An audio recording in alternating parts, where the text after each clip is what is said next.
श्री गिरिराज जी की तलहटी में माधवेंद्रपुरी बाबा भजन करते थे। बहुत ध्यान से सुनिए सब लोग, इधर देखो। तब उन माधवेंद्रपुरी दास जी को एक छोटे से गोपाल जी, एक छोटे से ब्रजवासी बालक को रूप धारण करके आते और आकर के उनके सामने बैठ के दर्शन लाभ लेते। तब माधवेंद्रपुरी दास जी उनको बता दिया ठाकुर जी ने कि मैं ही परमात्मा हूं, मैं भगवान हूं, यहां लाला बन करके आनंद कर रहा हूं।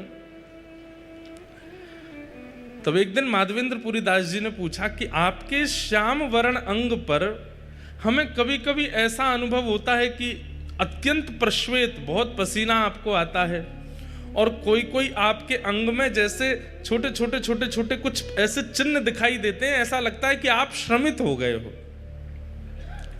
तो श्रीनाथ जी बोले, मैं यहां गिरिराज पर्वत में विराजूं भीतर, दोपहरिया में बहुत जोर से धूप पड़े और वह धूप के कारण मुझको बहुत जोर से गर्मी लगे, मेरे सर्वांगीण अंग में बड़ी उष्णता है जाए, कहीं कहीं छाले पड़ जाएं, मैं जोर से जल जाऊं।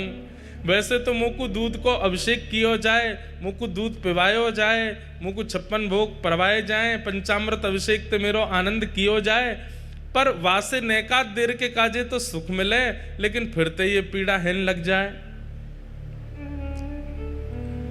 माधवेंद्रपुरी दास जी बोले, तो भगवान आज्ञा करो, आपकी ये पीड़ा हमेशा के लिए दूर कैसे होगी? बोले कि बढ़िया वारो कपूर और चंदन में घिस करके केसर मिश्रित करके जब चंदन तैयार करके मेरे श्री अंग पे लगाए जाएगो, तब मुझको कुछ सुख मिलेगो। तो माधवेंद्रपुरी दास जी बोले, तो मैं चंदन तैयार कर देता हूं। बोले कि ना, ऐसा वैसा चंदन नहीं, अब लगाओ तो फिर बढ़िया वारो लगाओ। तो बोले बढ़िया वारो चंदन कहाँ मिलेगा वो बताओ। बोले सबसे बढ़िया कपूर मिले चक्र तीर्थ में, जगन्नाथपुरी। और सबसे बढ़िया मलय चंदन, मलियागिरी चंदन भी कहाँ मिले? बोले जगन्नाथपुरी में। और बोले वहां मेरो एक स्वरूप है, वह स्वरूप को रोज चंदन लागी हुए, रोज चंदन लगाए हो जाए।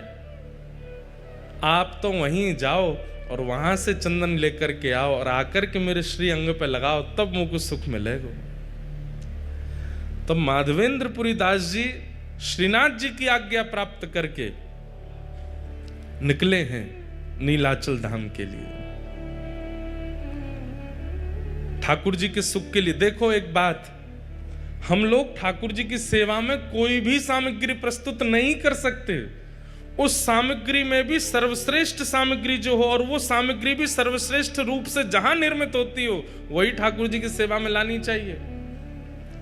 स्वयं श्रीनाथ जी माधवेंद्र जी से बोले, वो चंदन तो तुम यहीं घिस दोगे, लेकिन बढ़िया वारो तो वहीं मिलेगो, बढ़िया वारो कपूर तो वहीं मिलेगो, वहां ते लेके आओ।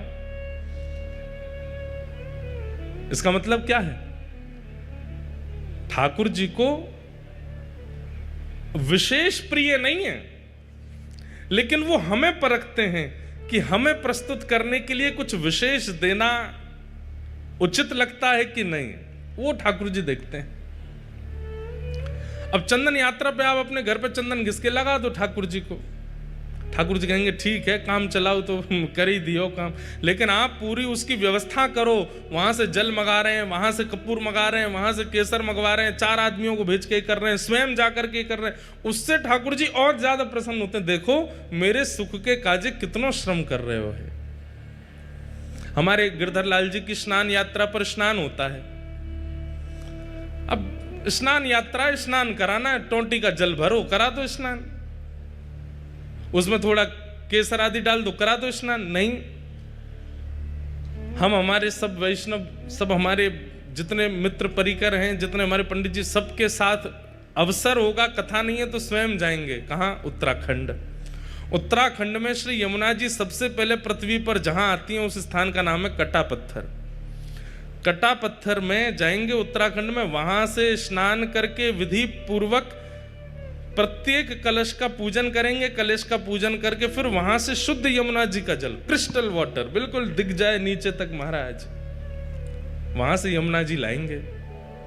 और फिर उन यमुना जी को वृंदावन ला करके फिर वृंदावन में जो यमुना जी हैं उनको बढ़िया क्योंकि वृंदावन में यमुना जी तो पूरी सब अपवित्र कर दी लोगों ने, तो 2-4 कपड़े की परत लगा के उन यमुना जी को भरेंगे, फिर वो यमुना जल कटा पत्थर वाले जल में थोड़ा थोड़ा मिला देंगे, तो फिर भाव हो जाएगा यमुना तट का, वृंदावन तट का यमुना जल। फिर उससे ठाकुर जी को स्नान कराते हैं, रात भर मटकों में भर के रखते हैं, ठंडा बिल्कुल शीतल जल हो जाता है। फिर उन जलों में किसी में पुष्प, किसी में सुगंधी, किसी में अष्टगंधा, किसी में कुछ, सब मिला करके फिर ठाकुर जी को स्नान कराते हैं। अब स्नान ही तो कराना है, करा दो ऐसे ही नहीं। मैंने एक बात कथा में कही है कि भक्ति में ठाकुर जी प्रस्तुतिकरण देखते हैं कि आपकी प्रस्तुति कैसी है। उठाए कर दिया, उठाए भोग लगा दिया, थाली में लाए सामने धर दिया कर। ठाकुर जी भी ऐसे फिर पाते नहीं है, बोले कि बेमनते तू करे, मैं काहे को पावे आऊं। लेकिन जब ठाकुर जी देखते हैं कि बड़े प्रयास करता है, बड़ा श्रम करता है, बड़ा परिश्रम करता है, मनोबुद्धि लगन से लगता है, ठाकुर जी आते हैं स्वीकार करने। इसलिए कभी भी उत्सव कीजिए, उस उत्सव को काम चलाऊ मत कीजिए, या तो करिए मत, और करो तो फिर उसमें इतना लगन से करो, इतनी विशेषता प्रकट कर दो। आप कहेंगे महाराज जी आपने जितने क्रम बताए वो तो धनवानों के हैं, धनवान ही कर सकते हैं ये सब, और जिन पर धन नहीं हो वो क्या करें। भाई कर्मा भाई कोई धनवान तो नहीं है, हमारे सद्दू पाणे कोई धनवान तो नहीं है, धन्ना जाट धनवान तो नहीं है, पर वो धनवान ना होते हुए भी ऐसी क्रिया प्रस्तुत करते हैं कि वह क्रिया में धनवान से भी ज्यादा लगन का दर्शन होता है। वो ठाकुर जी आते हैं स्वीकार करने। धन्ना जाट की कथा में हम लोग सुनते हैं कि उनको सामान्य पत्थर शालिग्राम भगवान के रूप में एक संत दे गए, तो धन्ना जी रोज अपनी मां से कहते, मैया मुझे चंदन दिलवा दो, मुझे रोली दिलवा दो, मुझे इत्र दिलवा दो, ठाकुर जी की सेवा करनी है। मां मना करती, नहीं दिलवाती। तो फिर धन्ना जी ने क्या किया, बाहर गए और रोली जैसे दिखने वाले पत्थर लेकर के आए, उनको बढ़िया घिसते हैं, और घिसते घिसते लाल रोली बन जाती है। फिर ठाकुर जी के सामने जाके भावना कर देते हैं, ठाकुर जी मुझ पर धन तो इतना नहीं है कि मैं रोली लाऊं, चंदन लाऊं, इसलिए ये रोली जैसा ही रंग है इसका, आप इसको स्वीकार करो। और प्रेम से लेकर के जब पधराते, ठाकुर जी प्रसन्न होते उनके भाव से। भावना में तो व्यस्त है ना, भले ही धन का व्यय ना करता हो। तो माधवेंद्रपुरी दास जी को श्रीनाथ जी ने आज्ञा की कि आप जगन्नाथपुरी जाओ, वहां से कपूर चंदन लेकर के आओ, वो घिस करके लगाओगे तब मुझे सुख मिलेगा। माधवेंद्रपुरी दास जी निकल पड़े, चलते चलते बालासुर पहुंचे, वहीं पर खीर चोरा गोपीनाथ, इनका पहले नाम केवल गोपीनाथ ही था, खीर चोरा तो माधवेंद्रपुरी दास जी के आने के बाद पड़ गया। पहले इनका नाम केवल, और खीर भी नहीं, उनको बोलते क्षीर चोरा। दूध को क्षीर कहा जाता है, इसलिए भगवान किस में विराजते हैं, क्षीर सागर। तो खीर चोरा तो हम उत्तर भारतीय कहने लग गए हैं, लेकिन वास्तव में वहां पर अधोटे दूध का भोग लगता है ठाकुर जी को, और उसमें थोड़ी बहुत कुछ सामग्री मिलाई जाती है, इसलिए वो क्षीर चोरा गोपीनाथ। पहले उनका नाम केवल गोपीनाथ ही था, वो क्षीर चोरा। तो और ये गोपीनाथ जी बालासुर में जो विराजमान, जिसको अवसर मिले, समय मिले, 3-4 घंटे का रास्ता होगा शायद यहां से, हुआ ना वहां दर्शन करे आना। हमने आज तक दर्शन नहीं किए, पर हमने क्षीर चोरा गोपीनाथ जी कथा खूब सुनाई है, चित्र में दर्शन किए हैं, वहां का प्रसाद भी पाया है, पर दर्शन का अवसर अभी तक नहीं मिला। ये गोपीनाथ जी, क्षीर चोरा गोपीनाथ, ये गोपीनाथ जी सामान्य नहीं है, ये गोपीनाथ जी का स्वरूप स्वयं श्री राम जी के द्वारा निर्मित किया गया है, ये क्षीर चोरा गोपीनाथ। कैसे? जब प्रभु श्री राम वनवास कर रहे थे, तो कभी कभी लक्ष्मण जी को ज्ञान उपदेश करते थे, सीता जी से बैठ करके कुछ मधुर चर्चाएं करते थे। तो सीता जी बीच बीच में कभी कभी राम जी से बोलती, सब लोग इधर देखो, ध्यान से सुनो।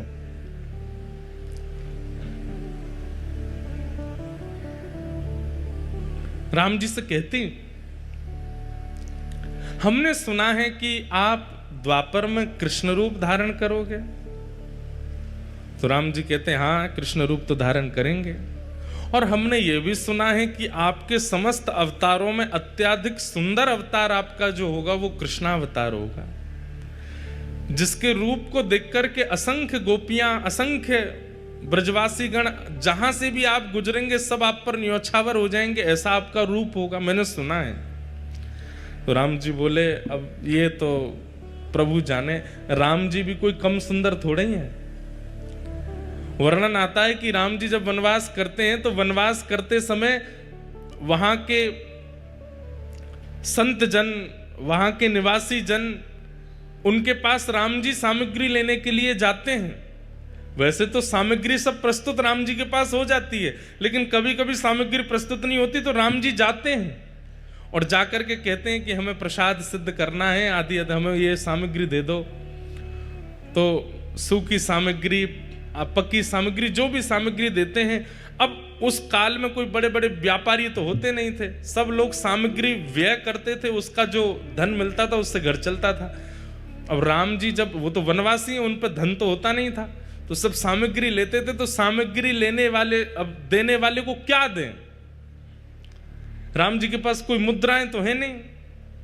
तो कहते हैं कि राम जी प्रेम से मुस्कुरा जाते हैं, और जैसे ही राम जी प्रसन्न मुद्रा में मुस्कुराते हैं तो जो सामग्री देने वाले होते हैं वो कहते हैं कि हमको दक्षिणा मिल गई, आप तो सामग्री ले जाओ, आप तो बस मुस्कुरा दिया करो। आप खुश हो जाते हैं, आप हंस जाते हैं, आप थोड़े प्रसन्न मुद्रा में हमको देख लेते हैं, हमको लगता है कि हमें सर्वस्व मिल गया। तो राम जी भी कोई कम सुंदर तो नहीं है, एक ही रूप हैं दोनों। लेकिन कृष्ण थोड़े चंचल ज्यादा है ना, इसलिए उनकी रूप माधुरी अद्भुत है।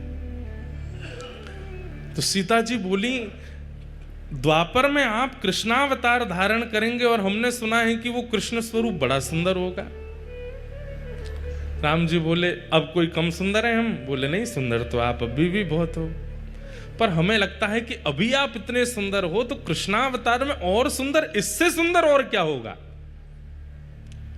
आप हमें दर्शन करा दीजिए ना।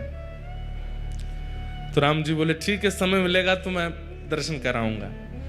तो फिर राम जी नित्य जाते, एक गुफा में एक शिला है, और उस शिला को अपने बाण से ही ठाकुर जी छेद छेद करके अपने द्वापर में प्रकट होने वाले रूप का निर्माण कर रहे हैं, स्वयं राम जी। आहा, कोई मूर्तिकार ठाकुर जी का रूप बनाता है समझ में आती है, पर स्वयं ठाकुर जी ही अपनी मूर्ति बना रहे हैं, ये कितनी अद्भुतता है। हमारे चित्र बना के कितने सारे बालक लाते हैं, पर अपना चित्र बनाने की कभी मन में सोची भी नहीं। और कोई व्यक्ति अपना चित्र क्यों बनाएगा? लेकिन यहां श्री राघव जी अपना चित्र बना रहे हैं। ऐसे नेत्र हैं, ऐसे कान हैं, ऐसी नासिका है, ऐसे अधर हैं, जैसे हैं बिल्कुल वैसे बना रहे हैं। ऐसी ठोड़ी है, और बड़ी लगन के साथ अपने सर्वांगीण रूप को निर्माण कर रहे हैं, जो अभी प्रकट हुआ ही नहीं है, द्वापर में होगा। उस रूप को त्रेता में प्रकट कर रहे हैं राघव जी। किस लिए? सीता जी को दर्शन कराना है। और नित्य शाम तक निर्माण करते और फिर घास फूस से ढक करके राम जी चले जाते। सीता जी प्रश्न करके खुद ही भूल गई कि उन्होंने दर्शन की अभिलाषा की है, और वो ये सोचने लगी कि राम जी दोपहर में गायब होते हैं, रात्रि में आते हैं, जाते कहां हैं, और ये पूरा दिन करते क्या हैं। एक दिन सीता जी के मन में आई कि मैं चुप के देखूंगी ये कहां जाते हैं। पीछे पीछे जाकर के देखा तो एक विशेष गुफा में जाते हैं और शाम तक वहीं रहते हैं, फिर आते हैं। तो जैसे एक दिन राम जी सुबह स्नान ध्यान और अपने संध्या वंदन के लिए नदी तट पर गए, तो सीता जी पहुंच गई उस गुफा में। और देखूं तो सही क्या है। भीतर जाके देखा तो कुछ नहीं दिखा, एक तरफ घास फूस रखी थी। सीता जी सब जगह खोज खोज के देखी तो घास जैसे ही हटाई, आहा, श्री गोपीनाथ जी ऐसे विराज रहे थे, त्रिभंग लली श्याम सुंदर। राम जी तो सदैव ऐसे रहते हैं, सीधे खड़े रहते हैं, एक हाथ में धनुष, एक हाथ में बाण, और एक हाथ में धनुष, दूसरे हाथ से आशीष, यही मुद्रा रहती है राम जी की। लेकिन आज वही राघव जी जिनको सदा ऐसे देखा है, आज वही राम जी मानो ऐसे दोनों भुजा करके और वंशी धारण करके, और बिल्कुल कमर भी टेढ़ी है, मुख भी टेढ़ा है, पाम भी ऐसे, रूप देख करके सीता जी तो मोहित हो गए। बार बार मन में इच्छा होने लगी कि आलिंगन कर लूं मैं इनका, इतने सुंदर। मन में ऐसी भावना आने लगी कि ये यहां पर घास फूस में ढके बैठे हैं, इन्होंने पता नहीं भोजन भी किया होगा कि नहीं, इन्होंने जल भी पान किया होगा कि नहीं। सीता जी तुरंत दौड़ करके गई, पत्तों के दोना बनाए और उन दोनों में कुछ फल अमनिया करके, एक पात्र में जल लेकर के, कुछ पुष्पों के हार बना करके और सुंदर सब सामग्री लेकर के आई। आकर के श्री गोपीनाथ जी को तिलक किया, सुंदर पत्रावली का श्रृंगार कर दिया, गले में माला पहना दी, सर्वांगीण अंग में चंदन अर्पित करने के बाद में भोग पधरा दिया और भोग पधराने के बाद में आरती कर दी। इतने में समय हो गया राम जी के आने का। राम जी जैसे ही आए, आकर के देखा कि यहां तो सीता जी नाच रही हैं मगन होकर के गोपीनाथ जी के आगे। राम जी बोले, देवी ये आपने क्या कर दिया? अरे ये देखो कितने सुंदर हैं, हमें तो आपने सारे तीर्थों में सब स्थान देवताओं के दर्शन कराए, इन देवता का दर्शन क्यों नहीं कराया हमको? ये बेचारे घास फूस में ढके रखे थे, हमने इनका भोग लगा दिया, माला पहना दी, चंदन पधरा दिया। राम जी बोले, देवी ये कोई स्थान देवता नहीं थे, तो आपने हमसे जिज्ञासा की थी कि द्वापर के रूप का दर्शन कराओ, तो मैं अपने हाथ से ही अपना रूप बनाना था, ये मेरे द्वापर का स्वरूप है। सीता जी बोली, ये आपके द्वापर का स्वरूप है? बोले जी यही श्री कृष्ण है। सीता जी तो भाव विह्वल हो गए, बोले कि आप वचन दीजिए। बोले क्या? आप अकेले नहीं आएंगे द्वापर में, द्वापर में एक रूप से तो मैं लक्ष्मी ही आपकी परांबा जगदम्बा रुक्मणी बनकर के आऊंगी, पर इस रूप का आस्वादन करने के लिए आपको मुझे पूर्व में भी बुलाना पड़ेगा। उसमें मैं केवल आपको देखूंगी, आपका प्रेम स्वीकार करूंगी, आपको देखकर के नृत्य करूंगी, आपको देखकर बस मेरी एक ही क्रिया होगी, ना भोजन करना, ना जलपान करना, ना शयन करना, केवल आपको देखना। तब राम जी बोले, ठीक है, आप ही साक्षात किशोरी जी के रूप में प्रकट हो जाना, श्री राधा रानी बनकर के आ जाना और मेरे रूप लावण्य का खूब सुख लेना। लेकिन देवी तुमने इनका तिलक क्यों कर दिया, इनको माला क्यों पहना दी, इनको? बोले क्यों? अभी ये पूरे बने नहीं है, अभी मुझे और निर्माण करना है, अभी ये पूर्ण रूप से सिद्ध नहीं हुए, अभी थोड़ी बहुत। तो सीता जी बोली ये इतने सुंदर हमारे प्राण हरण कर रहे हैं, इससे भी अधिक आपको इनको बनाना है तो इनको अधूरा ही रहने दो, फिर तो हम इससे अधिक जो विशेष रूप है वो तो द्वापर में ही देखूंगी मैं, क्योंकि इनको देख करके जब मेरा मन इतना आनंदित हो रहा है तो फिर पूर्ण रूप कैसा होगा। वही श्री राघव जी के द्वारा निर्मित शिला पर जो ठाकुर जी का स्वरूप है, वही बालास्वर में श्री गोपीनाथ जी के रूप में विराजमान है, जिन्हें क्षीर चोरा गोपीनाथ कहते हैं। पर वो क्षीर चोरा कब बने? जब माधवेंद्रपुरी दास व्रजमंडल से आ रहे हैं जगन्नाथपुरी चंदन लेने के लिए। बीच में जैसे ही गोपीनाथ जी का मंदिर पड़ा, माधवेंद्रपुरी दास जी पहुंच गए, जाकर के आहा भुजा उठा करके नृत्य कर रहे हैं, नृत्य कर करके गा रहे हैं, गोपीनाथ जी का दर्शन करके आनंदित हो रहे हैं। नित्य 11-12 सकोरों में, मिट्टी के पात्रों में ठाकुर जी को क्षीर का भोग लगाया जाता है और वही भोग सारे दर्शनार्थियों को बांटा जाता है। लेकिन माधवेंद्र जी अकिंचन दूर खड़े थे, सब में बट गया, लेकिन माधवेंद्र जी को नहीं प्राप्त हो पाया। श्री माधवेंद्रपुरी दास जी, उनका नियम है कि वो अयाचक हैं, भूख लगेगी, प्यास लगेगी, लेकिन मांगेंगे नहीं, कोई स्वयं दे जाए तो छोड़ेंगे नहीं तो पालेंगे। और वही माधवेंद्रपुरी दास जी भूखे तो थे, लेकिन गोपीनाथ जी का दर्शन करके नृत्य कर रहे थे। पुजारी जी सबको बांट रहे थे, लेकिन माधवेंद्रपुरी दास जी पीछे खड़े, तब तक पहुंचे तो सारा भोग बट गया, उनको नहीं मिला। प्रणाम करके, दंडवत करके, नृत्य करते हुए दूर बाहर जाकर के एक वृक्ष के नीचे माधवेंद्रपुरी दास जी बैठ गए। बंधुओं, हम लोगों से अपराध गलती हो जाती है, पर ठाकुर जी सब याद रखते हैं। अर्धरात्रि में ही श्री गोपीनाथ जी ने दर्शन दिए, किसको? पुजारी जी को। और पुजारी जी के स्वप्न में जाकर के बोले बोले सुनो, बोले हाँ, आज इतने सारे रसिक जन दर्शन करने के लिए आए, सबको तुमने हमारी क्षीर प्रसादी बांट दी, पर पीछे एक ब्रजमंडल के माधवेंद्रपुरी दास जी खड़े थे, उनको तुमने कुछ नहीं दिया। तो पुजारी जी बोले जय जय, अपराध हो गया, हमसे गलती हो गई, हमको याद नहीं रहा। अब तो कल क्षीर बनेगी, रात्रि में भोग लगेगा तब दे दूंगा। अरे बावड़े, वो 5 दिन के भूखे हैं और कल और उनको भूखा रखोगे और रात्रि में जाके क्षीर को भोग दोगे, इतनी प्रतीक्षा वो कैसे करेंगे? तो प्रभु आप ही बताओ क्या करें फिर? दोपहर में राजभोग का प्रसाद दे देंगे, मंगला भोग का बोले वो सब नहीं, जो हमारे क्षीर भोग प्रसाद में सुख है वो राजभोग और मंगला में नहीं है, वही देना था उनको। पुजारी जी कान पकड़ने लगे, बोले आज तो अपराध हो गया, क्षमा करो। ठाकुर जी बोले नहीं, अभी उठो, स्नान करो, मंदिर खोलो और भीतर जाओ, वहां से क्षीर भोग लाओ। बोले क्षीर भोग तो सबरो बट गयो, कुछ बचा ही नहीं है, कहां से लाऊं? बोले मंदिर में आके देखो तो सही, एक पात्र रखा है। स्नान ध्यान करके मंदिर में जा करके देखा तो महाराज वहां पे कोई पात्र दिखा नहीं। पुनः नेत्र बंद करके ठाकुर जी से कहे कहां है पात्र, आज्ञा तो करो। बोले हमको पता था कि तुम सब में बांट दोगे, माधवेंद्र जी को छोड़ दोगे, इसलिए हमने पहले ही एक सकोरा उठा के अपनी जेब में रख लिया है, हमारी जेब टटोलो। जैसे ही पुजारी जी ने ठाकुर जी की जेब देखी तो एक जेब में सकोरा धरा था खीर का। निकालते ही पुजारी जी के नेत्र सजल हो गए। बोले आप गोपीनाथ नहीं हो, आप चित चोरा गोपीनाथ नहीं हो, आप माखन चोरा गोपीनाथ नहीं हो, आप तो क्षीर चोरा गोपीनाथ हो। अपने भक्त को देने के लिए चोरी करते हो। ठाकुर जी बोले अब विलंब नहीं करो, मेरा पेट मेरे सामने भोग पधराने से नहीं भरता है।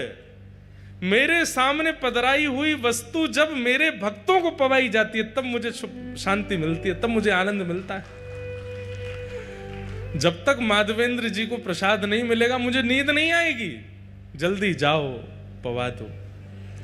पुजारी जी दौड़े गए। रात्रि के 2-3 बजे होंगे, तब घड़ी तो नहीं थी पर अर्धरात्रि हो रही थी और माधवेंद्र जी नेत्रों से अश्रु प्रवाह एक वृक्ष के नीचे बैठे। पुजारी जी दौड़ करके गए और जाकर के कहा माधवेंद्रपुरी दास आप ही हैं क्या? माधवेंद्र जी बोले आपको हमारा नाम कैसे पता? बोले भैया किसी का परिचय सेठ कराते हैं, किसी का परिचय नगरवासी कराते हैं, पर आपका परिचय तो स्वयं श्री गोपीनाथ जी ने दिया है, स्वयं ठाकुर जी ने आपका नाम बताया है। माधवेंद्र जी बोले वो मेरा नाम जानते हैं? बोले जी उन्होंने ही आपका नाम बताया। और आपको खीर भोग नहीं मिला था आज? बोले नहीं मिल पाया था, आपने सब में बांट दिया, हम तक पहुंच ही नहीं पाए। बोले लो ठाकुर जी ने आपके लिए खीर, और पूरी वृत्तांत बताया कि ठाकुर जी ने अपनी जेब में छुपा करके रखी आपको देने के लिए। आहा, माधवेंद्रपुरी दास जी तो वहीं नृत्य करने लगे, रुदन करने लगे, अश्रुपात होने लगा नेत्रों से। हाँ गोपीनाथ, प्राण गोपीनाथ, जीवन गोपीनाथ कहकर के रोने लगे। खीर भोग पाया। और ये कथा जब प्रातःकाल होते पूरे नगर में प्रसिद्ध हुई, नगर के बाद प्रांत में प्रसिद्ध हुई और पूरे भारत में प्रसिद्धि हो गई और ठाकुर जी का नाम बदल गया, खीर चोरा गोपीनाथ। उससे पहले त्रेता से लेकर के द्वापर तक वे केवल गोपीनाथ थे, लेकिन माधवेंद्रपुरी दास जी के आते उनका नाम क्षीर चोरा गोपीनाथ पड़ गया। बोलो क्षीर चोरा गोपीनाथ की। देखो माधवेंद्रपुरी दास जी जब यहां से कपूर चंदन लेकर के गए, घिस करके श्रीनाथ जी को अर्पित करवाया और बोले फिर अकेले श्रीनाथ जी को ही क्यों लगा मैं, तो फिर गोपीनाथ जी वृंदावन में, गोविंद देव जी, मदन मोहन जी, राधा रमन जी, सब जगह वो चंदन वितरण किया। और तब से आज तक हमारे सब श्री कृष्ण तीर्थों में चंदन यात्रा होती है, चंदन उत्सव होता है। अक्षय तृतीया को ठाकुर जी को चंदन पधराया जाता है। उसके शास्त्रीय प्रमाण, वैदिक प्रमाण, पौराणिक प्रमाण भी हैं और एक भावना का प्रमाण यह भी है कि चंदन यात्रा जो है ये सबसे प्रथम उत्सव है साल का। चैत्र में हमारी नए साल का प्रारंभ होता है, सबसे पहला उत्सव अक्षय तृतीया आती है। और उस अक्षय तृतीया में महाप्रभु जगन्नाथ जी अपने सारे मंदिरों में चंदन भेजते हैं, चंदन लगाते हैं अपने ही स्वरूपों को।